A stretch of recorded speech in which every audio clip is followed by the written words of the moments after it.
All right, good morning, everyone. Good morning, everyone. I hope everybody's having a fantastic Wednesday. Today we get to start a new chapter, and this new chapter is all about acids and bases. We have covered everything we need to cover to be able to talk about acids and bases in much more detail than we have covered at all in this course. Okay, so we've talked about acids and bases in many different cases. We've talked about their chemistry. We've talked about different types of reactions that they can be involved in, but we haven't discussed them in any in-depth way. And now that we have equilibrium, we have the concepts down behind equilibrium, we can move on to talking about acids and bases in a much more, I guess, complex way. We can describe them in a much more complex way. Okay, so that's the whole goal of this chapter, is to start talking about acids and bases in a serious way. Now, of course, you should know that this is not the right kind of acid. That's not the acid we're talking about. Although LSD, it turns out, is an actual acid, which is kind of where it gets its name. But we're not really talking about that type of acid in particular. We're talking about all acids. Okay? So, acids. We're going to talk about acids first. Let me see. Yeah, we'll talk about acids first, and then we'll come back in and talk about bases in a minute. And many of you have experienced acids or some sort of acid-base reaction in your everyday life. Actually, it's one of the most common biological reactions that's possible, is the reaction between or different types of acid reactions that happen within your body. One in particular that you can feel, it's not just happening in the background like a lot of your amino acids. Of course, protein chains are made of long chains or strands of amino acids stuck together. DNA is an acid in and of itself. I mean, acids and bases are extremely important to biological function, but we don't really notice them in terms of the biological function that they carry out. But there's one case where we can notice this type of acid-base reaction that's happening within our bodies. Okay. Within your stomach, you have lots of stomach acid, which I'm sure you guys know about. And this is used to break down food sources and turn them into a slurry that our bodies can then absorb all the nutrients from. The acid that is in your stomach is primarily hydrochloric acid, and this produces H+ ions in solution. Okay.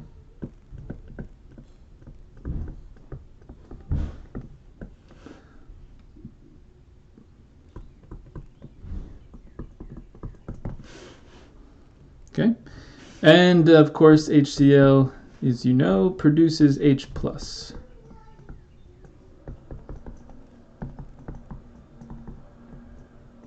Okay. Now, when you have too much acid in your stomach, you start to get something called heartburn.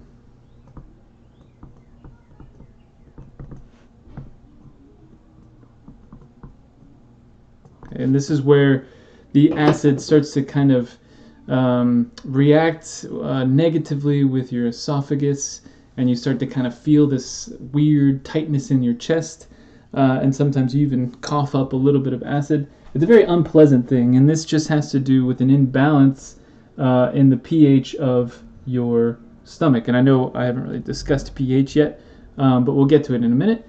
And essentially, when you have too many H+ ions in solution, your body doesn't like it too much. Your stomach is not designed for that level of acidity in your stomach, and so you start to feel uncomfortable. You start to feel this heartburn. Okay, and so what do we do when we have heartburn? Typically, we take some sort of antacid or antiacid. Now, an antacid is just a base. Oh, sorry about that. An antacid is just a base. For example, milk of magnesia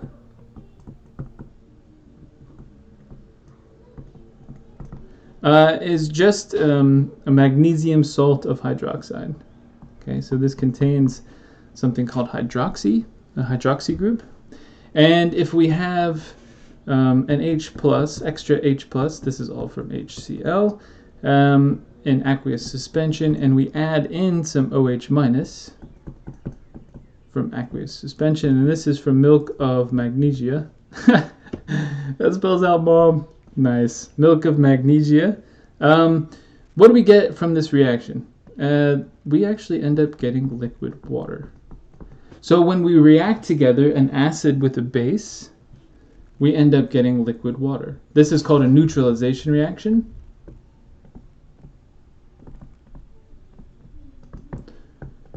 And it's called neutralization because it's neutralizing both the acid, which is the H plus, and the base, which is the OH minus. Okay, and another interesting bit. Well, I don't know if I want to.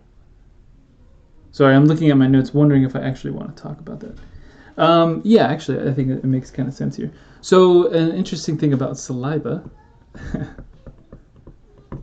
There are many interesting things about saliva, but one of them in particular is that saliva contains a little bit of bicarbonate, which is HCO3 minus.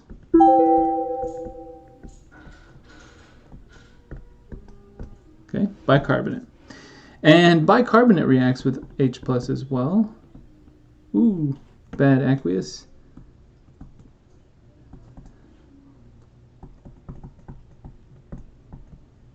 Okay, so we can react bicarbonate with H plus, and what does this make? This ends up making water and CO2 gas. Okay, so this is also a neutralization reaction. We're producing water, where we are neutralizing the acid and what's acting as the base in this case, and we're producing water and CO2. So this is also a neutralizing reaction. Okay, neutralization reaction. So if you have heartburn, all you have to do, if you don't have an antacid, is just swallow a lot. Okay.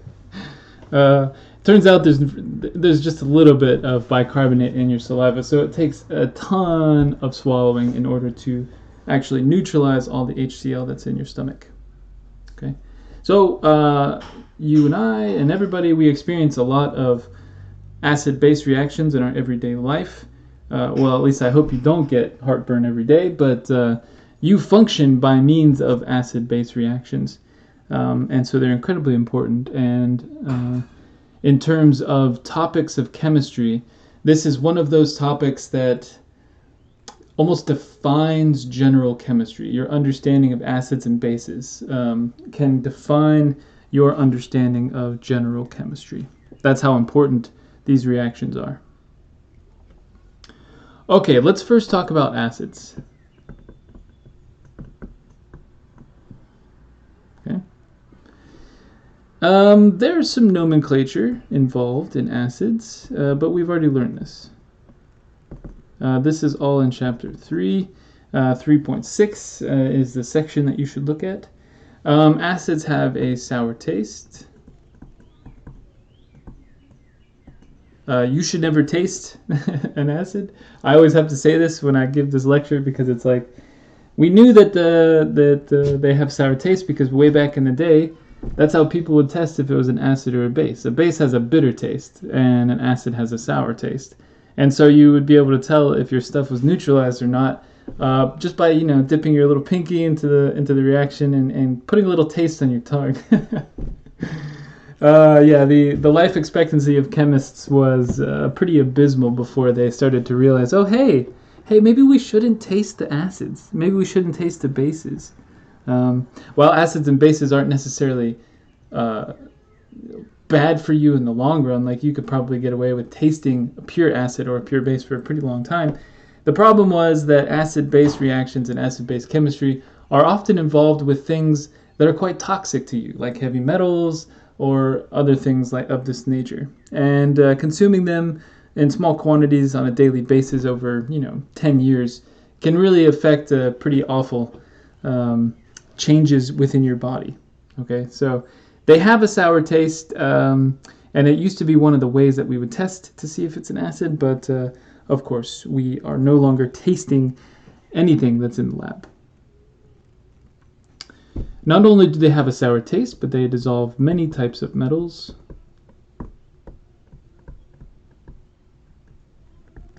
Okay. And one way that we can test for them is that it turns blue litmus paper red. Okay, so we can test for the acidity of a solution by putting a little drop onto litmus paper, and then the litmus paper can die of heavy metal toxic overload instead of you dying of heavy metal toxic overload. Okay, so put it all on the litmus paper. It can handle it. There are several common acids that you guys have used in lab frequently enough that you shouldn't have any trouble remembering what these are. We have hydrochloric acid, HCl.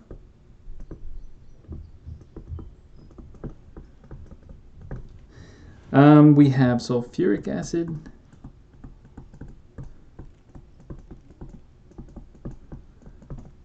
What else have we used? Nitric acid.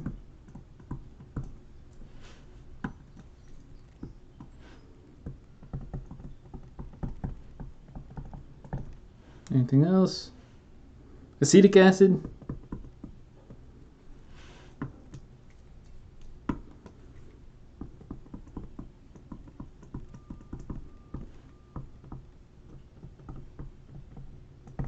Okay, these are the pretty common acids. This is the type of stuff that we would use pretty frequently in the lab.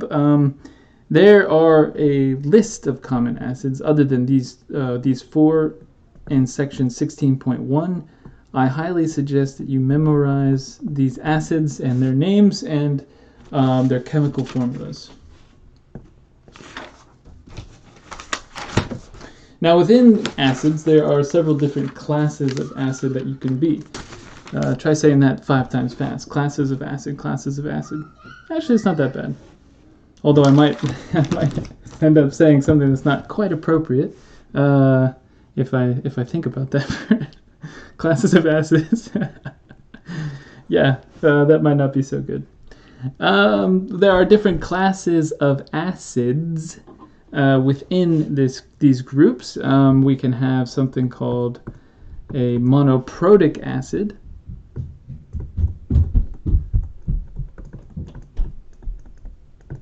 Okay, this means that it donates 1 H plus to the solution.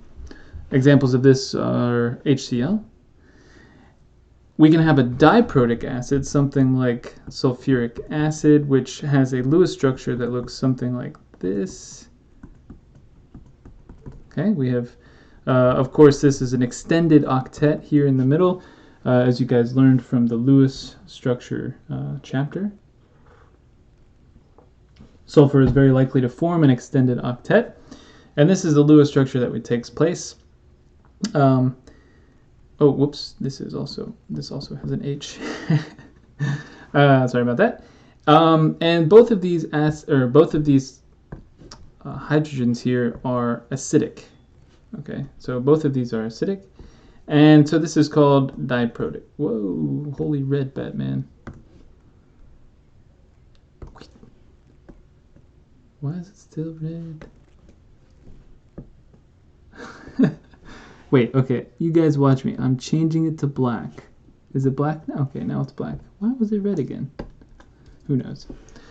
This is diprotic, meaning that it can give 2 H pluses to the solution.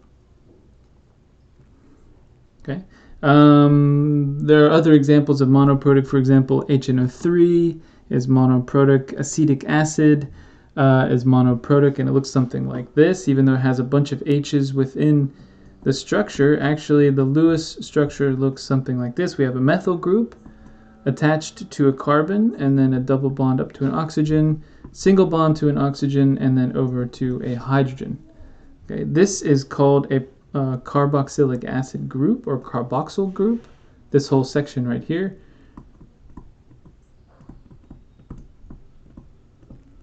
Okay, this maybe I can do it in red just so you guys know what I'm talking about. This whole section here, this whole piece is called a carboxylic acid chunk. Okay, and this is commonly known as acetic acid. This is the common name. Or you can call it carboxylic acid.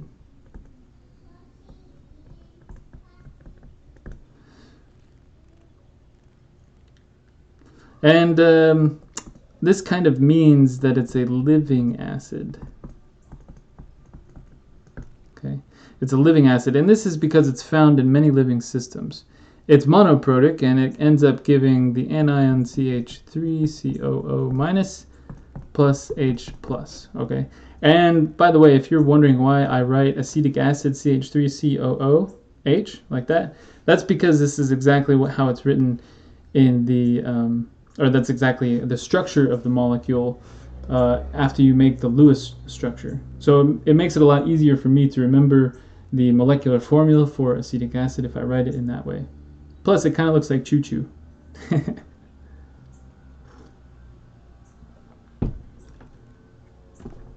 Okay, so that's bases.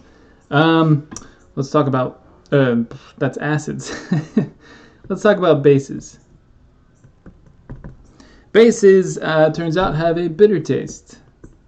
But again, like acid, we are not going to taste acids or bases. But basically everything, everything that has a bitter taste usually is some sort of basic molecule that's causing the bitterness. And the same is true for sourness. Every sour thing usually has some sort of acid that's causing the sour taste.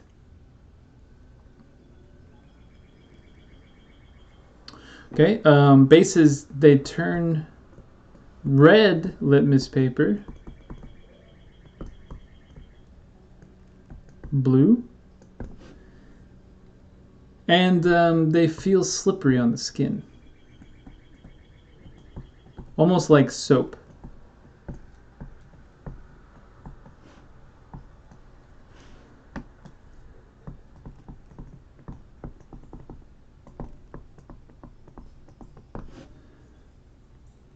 This actually is because they are turning into soap on your skin. They react with the oils on your skin.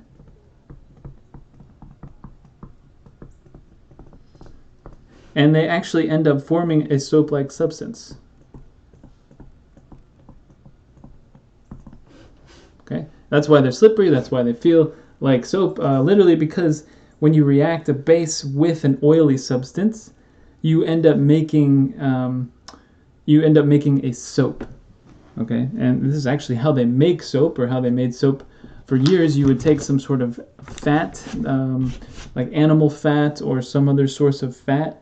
Oftentimes these days they actually use vegetable-based oils, and they mix in something like lye, which is sodium hydroxide, and this reacts to form a soap-like substance. And we'll get to that in just a little bit, exactly what soap is. Yeah, there you go. Those are bases. Some examples of bases are, let's see here.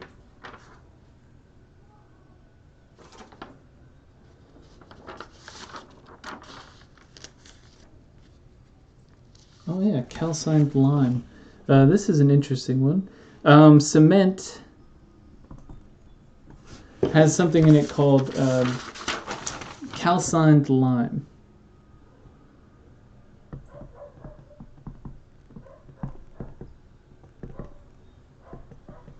Calcined lime. And this is really interesting because around here, or at least in East Tennessee, there's a bunch of limestone around, which is just calcium carbonate.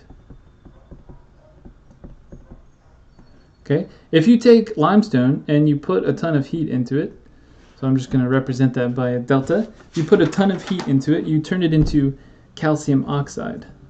Now, calcium oxide is highly reactive with water. So if you react calcium oxide with water, you end up with something which is calcium hydroxide, or this is called calcined lime. Okay, and this is super basic, and it performs a function of helping the concrete stick together once it's in the actual concretion mix. This is actually forming the cement that's in the concretion, is calcined lime. So you can make your own calcined lime at home. If you go outside, you can find some limestone if you're around here. For sure, there's tons of it everywhere. And if you just put it into a fire for a long period of time, you'll turn it into calcium oxide. And you'll know that it's turned into calcium oxide by the fact that it turns white. And if you put that calcium oxide into liquid water, there is actually a very strong reaction that occurs between these two, and you form calcined lime. And you can actually pull this calcined lime out of the water in a type of putty, and you can use it as a concretion. Pretty cool. Okay, so what makes that's acids and bases. There's a list of oh yeah, I guess we should do a list of normal, or not normal, but common acids, or common bases. I just get so excited talking about acids and bases. I can't hold back. Of course, we have sodium hydroxide. We've used that many times in the lab. We also have potassium hydroxide, and we have sodium bicarbonate. You guys have used this in bread, I'm sure. Yeah. And this donates 1 hydroxide. This donates 1 hydroxide. And this donates a sodium plus in solution. This gives a sodium plus and a bicarbonate ion, which, as we've seen above, is basic. It's a basic ion. Okay, but you can see that just the definition of having an acid and a base as giving OH minus for a base and H plus for an acid is not going to hold water for too long, because already we have something that's acting like a base, but doesn't have any OH involved in it whatsoever. So we need to come up with a better definition of what an acid and what a base actually are.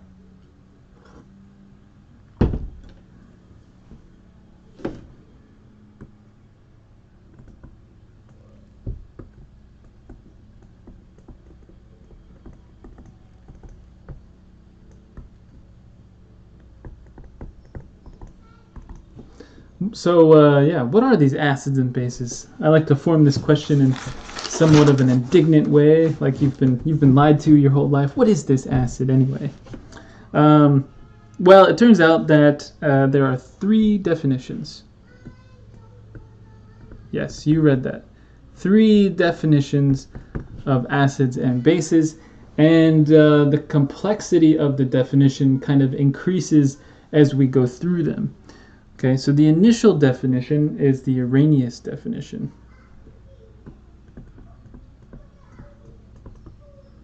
And of course, this is the same guy that came up with the Arrhenius equation, which related the equilibrium constant, or not the equilibrium constant, the let's see if I can make a little guy, the rate constant.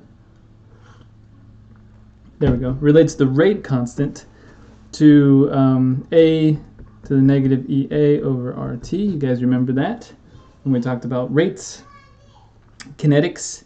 Good old Svent. Remember Svent? His name is Svent, which I think is an amazing name. Good old Svent Arrhenius. He came up with a definition for acids and bases. Okay, so his definition is that acids produce H plus in an aqueous solution.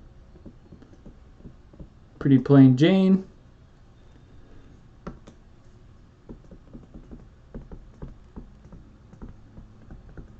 Okay, and he says that bases, conversely, produce hydroxide ions in aqueous solutions.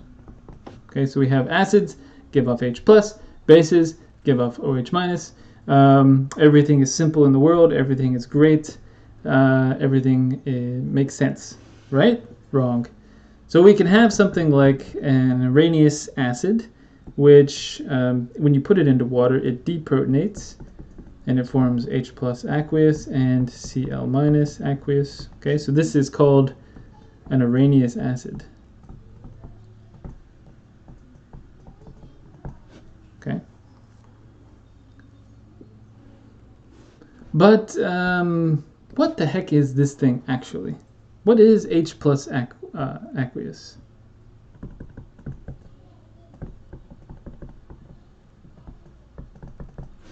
What is it actually doing in solution? Why is it breaking up and forming some ion in solution? This is kind of confusing, right? Let's look and see what it actually is.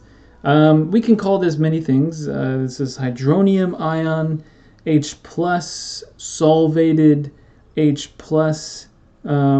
What does it actually mean? Okay, it turns out that H+ is always associated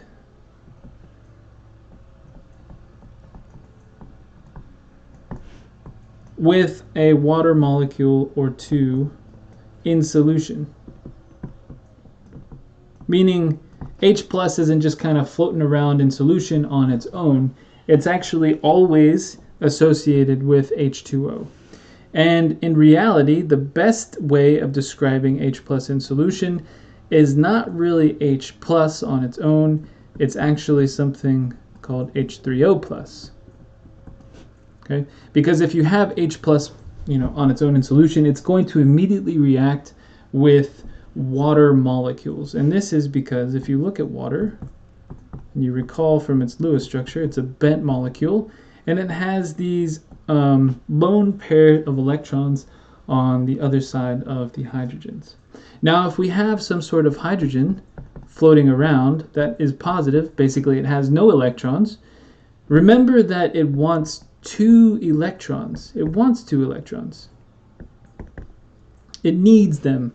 And the fact that it can form a bond here and share these electrons with the oxygen doesn't change oxygen's ability to also have 8 electrons around itself. Okay, so we can still have 8 electrons around it. So it's still happy. So in reality, what's actually forming here is something that looks like this.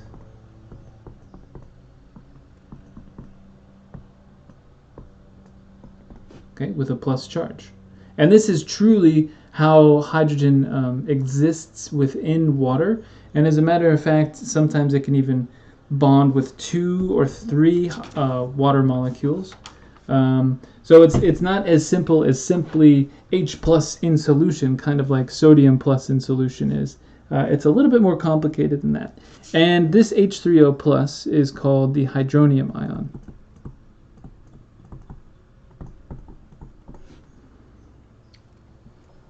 Okay, and it is the most correct way of writing a solvated hydrogen in aqueous solution.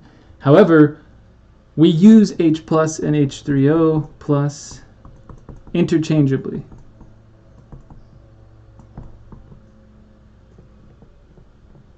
Okay, they're interchangeable because we recognize that they mean the exact same thing.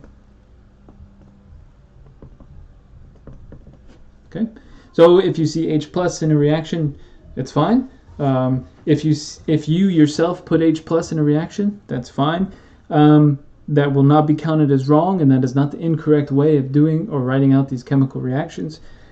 Just know, in your deepest heart of heart, in your chemistry heart, wherever that is, just know that H+ is actually a hydronium ion. It exists with water. And not on its own. Okay, so in addition to having an Arrhenius acid, we can have an Arrhenius base. So let's look at an Arrhenius base. A good example is good old sodium hydroxide.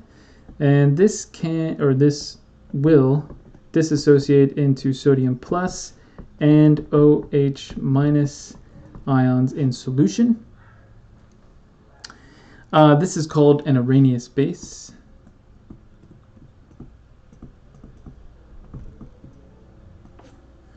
Okay. And Arrhenius acids and bases neutralize to form water. So if we have H plus OH minus, these react together to form H2O. And this comes from an Arrhenius base. Acid. I'll just call it an R acid. It's a pirate acid, and this is an R base, Arrhenius base. They react together to form water. Okay, so that's an Arrhenius acid and base definition. That's the first definition of acids and bases, and I will pick up there for part 2 for the next definition of acids and bases. I'm sure that you're super excited and you can't wait to hear about this next definition of acids and bases. But you should go take a break, maybe walk around a bit, get that blood flowing, maybe grab a snack or some coffee, and I'll see you in part 2.